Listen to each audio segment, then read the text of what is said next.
ल अब सुमन भाइले चाहिँ सुमन भाइले के अरे अमर भाइले चाहिँ दुईजनाले ल्याइदिनु भयो होइन घार। ल अब रातिमा हाल्नु पर्ने रहेछ, त्यही भएर चाहिँ अब रातिमा अब हामीले चाहिँ घार इन्स्टलेसन गर्न लागि है।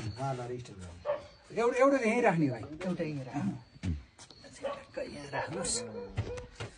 यसभित्र हुन्छ यसको भित्र होइन, यो चाहिँ यो बाहिर आउट हो।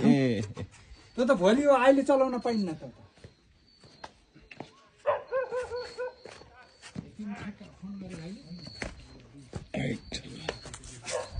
चाहिँ यहाँ हाल्नलाई यसो यो यो यो हटाइएन, त्यसले केही गर्दैन, त्यसले केही गर्दैन।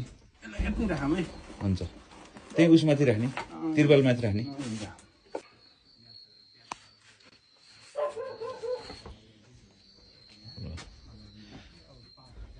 यस्तो हुने रहेछ यो।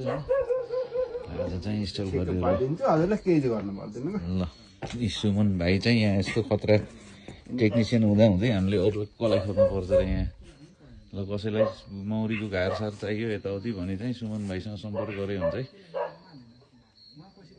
अन्त सबैले चिन्छन् के तिमीलाई, त्यही पनि मैले भन्थेँ।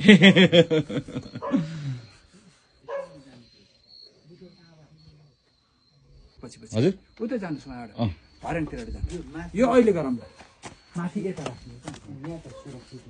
चप्पल लगायो भने अन्त ल यो एउटा माथि पनि हाम्रो लगाइयो होइन।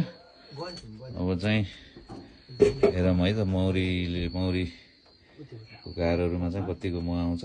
पुरै फुल त टन्नै फुलिसक्यो बारीमा होइन, कागती सुन्तलामा। अब के हेरौँ के हुन्छ।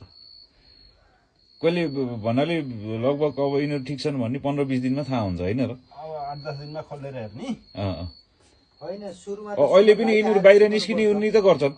हजुर अब भोलि एउटा बाहिर निस्किने उर्नी गर्छन्। कामै चरनमा जाने, चर्ने, ल्याउने।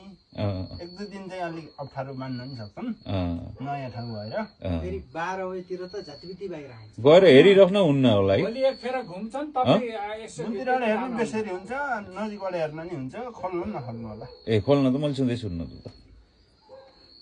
2-4 दिनपछि, 1 हप्तापछि खोल्न मिल्छ, अहिले छुन मिल्न। ए होइन मैले निभाउँछु लाइट त। खान्छ भाइ त